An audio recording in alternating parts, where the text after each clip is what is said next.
بسم اللہ الرحمن الرحیم۔ عن عبداللہ ابن سلام قال لما قدم رسول اللہ صلی اللہ علیہ وسلم المدینہ استشرفہ الناس فقالوا قدم رسول اللہ قال فخرجت فی من خرج فلما رأیت وجہہ عرفت ان وجہہ لیس بوجہ کذاب وکان اول ما سمعتہ یقول یا ایھا الناس افشوا السلام واطعموا الطعام وصلوا الارحام وصلوا والناس نیام تدخلوا الجنۃ بسلام۔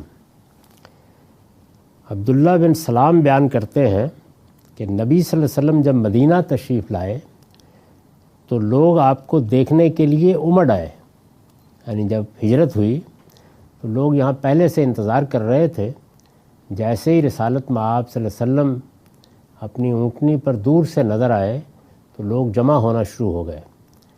آپ نے عام طور پر سنا ہوگا کہ مختلف قبیلوں کی بچیاں بھی اس وقت گیت گا رہی تھیں، اور ایک گویا استقبالیہ ہجوم تھا جو گلیوں میں نظر آ رہا تھا۔ چھوٹی سی بستی تھی، لوگ امڑ آئے اور ایک دوسرے کو بتانے لگے کہ قدم رسول اللہ، اللہ کے رسول آ گئے ہیں، اللہ کے رسول آ گئے ہیں۔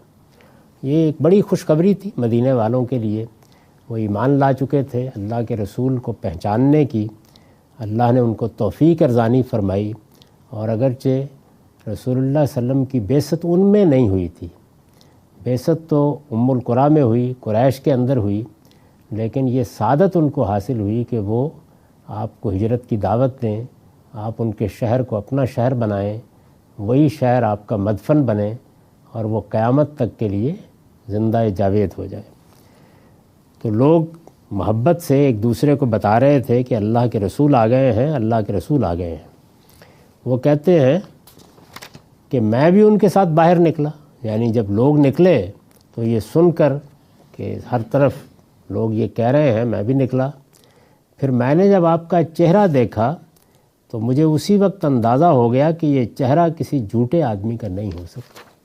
یہ وہ پہلا تاثر ہے جو عبداللہ بن سلام نے بیان کیا ہے کہ میں اس وقت تو شوق سے ہی نکلا تھا، لوگ بیان کر رہے تھے تو میں نے کہا دیکھتے ہیں وہ کون ہستی ہے جس کا استقبال ہو رہا ہے۔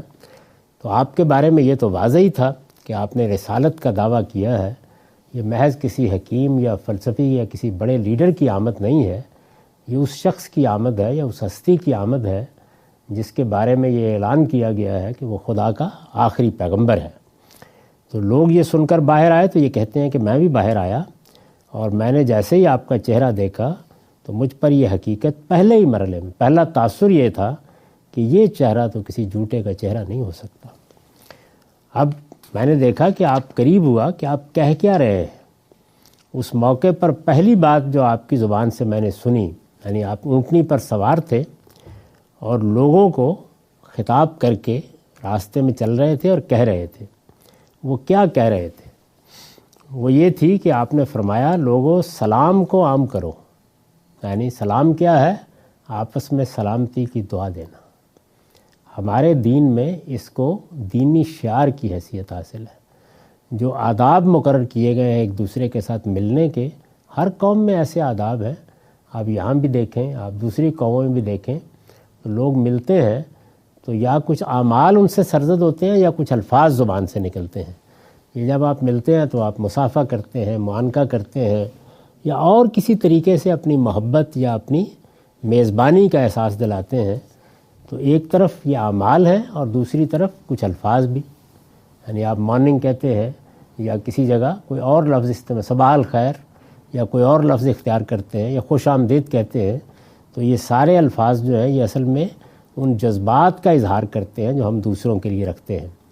تو دین میں بھی یہ الفاظ مقرر کیے گئے ہیں، یعنی یہ لوگوں کے عام تمدن پر چھوڑے جا سکتے تھے، لیکن اللہ تعالیٰ نے ایک سنت کے طور پر اس کو اہل دین میں جاری کیا ہے کہ وہ سلامتی کی دعا دیں گے۔ تو یہ السلام علیکم یا سلام ہو یا تسلیمات ہوں، یہ جو الفاظ ہیں یہ اصل میں دعا کے ہیں، سلامتی کی دعا۔ تو اس لحاظ سے انسانوں کے باہمی تعلق کو اس سنت میں، یہ السلام علیکم کہنے کی سنت میں سلامتی اور امن کا پیغام بنا دیا گیا ہے۔ یعنی میں آپ کے لیے یہی جذبات رکھوں، آپ میرے لیے یہی جذبات رکھیں۔ اسی کو رسول اللہ صلی اللہ علیہ وسلم نے ایک اور موقع پر بیان فرمایا کہ مسلمان وہ ہے من سلم المسلمون من لسانہ و یدہ، جس کے ہاتھ اور جس کی زبان سے لوگ محفوظ رہیں۔ تو میں گویا جب السلام علیکم کہتا ہوں تو میں یہ دعا دیتا ہوں اور اپنے اس رویے اور اپنے اس باطن کا اظہار بھی کرتا ہوں اس کے ذریعے سے۔ تو آپ فرما رہے تھے لوگوں سلام کو عام کرو، بھوکوں کو کھانا کھلاؤ، یعنی اپنے گرد و پیش سے بے نیاز نہ رہو۔ اللہ نے تم کو نعمت دی ہے تو اس نعمت کو عام کرو۔ عرب کی اس زندگی میں یہ بڑی چیز تھی، یعنی جس طرح کا تمدن تھا اس میں وہ ضرورتیں نہیں تھیں جو آج ہماری ضرورتیں ہیں۔ بڑی ضرورت یہی ہوتی تھی کہ آدمی کو 2 وقت کی روٹی مل جائے، تو فرمایا بھوکوں کو کھانا کھلاؤ، رشتہ داری کا حق ادا کرو اور نماز کا اہتمام رکھو اس وقت بھی جب لوگ سو رہے ہوتے ہیں۔ ظاہر ہے کہ عام زندگی میں تو آدمی اٹھ ہی جاتا ہے، لیکن وہ نمازیں ذرا مشکل ہوتی ہیں جن میں نیند توڑ کر اٹھنا پڑتا ہے۔ تو آپ خاص طور پر کہہ رہے تھے کہ اور نماز کا اہتمام رکھو اس وقت بھی جب لوگ سو رہے ہوتے ہیں۔ تم یہ کرو گے تو سلامتی کے ساتھ جنت میں داخل ہو جاؤ گے۔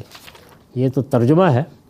اب آپ دیکھیے کہ جو الفاظ آپ نے اختیار فرمائے وہ کیسے جوامع الکلم ہیں، کتنے خوبصورت ہیں، ان کے اندر کس طرح کا ایک لاہوتی آہنگ ہے۔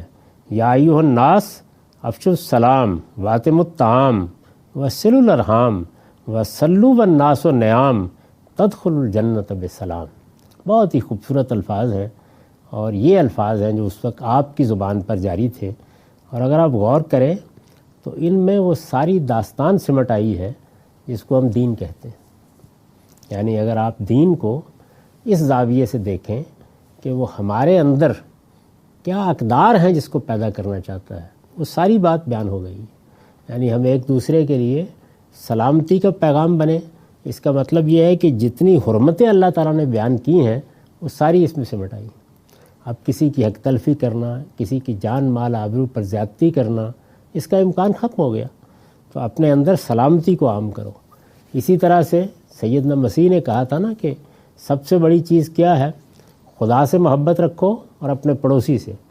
تو بھوکوں کو کھانا کھلاؤ، رشتہ داروں کی صلہ رحمی، یہ اللہ تعالیٰ نے بنیادی اخلاقیات میں شمار کی ہے۔ قرآن مجید نے اپنے اسلوب میں جب بنیادی اخلاقیات بیان کی ہیں تو کیا فرمایا ہے؟ ان اللہ یامر بالعدل والاحسان وایتاء ذی القربی، یعنی اللہ تمہیں ہدایت کرتا ہے عدل کی، احسان کی اور رشتہ داروں کو دینے کی۔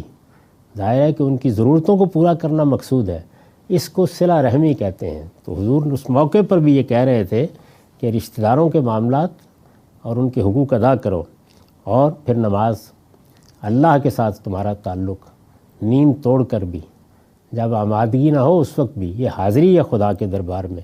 تو فرمایا تدخلوا الجنۃ بسلام، اس کے بعد کوئی رکاوٹ نہیں پیش آئے گی، خدا کی جنت کے دروازے تمہارے لیے کھل جائیں گے۔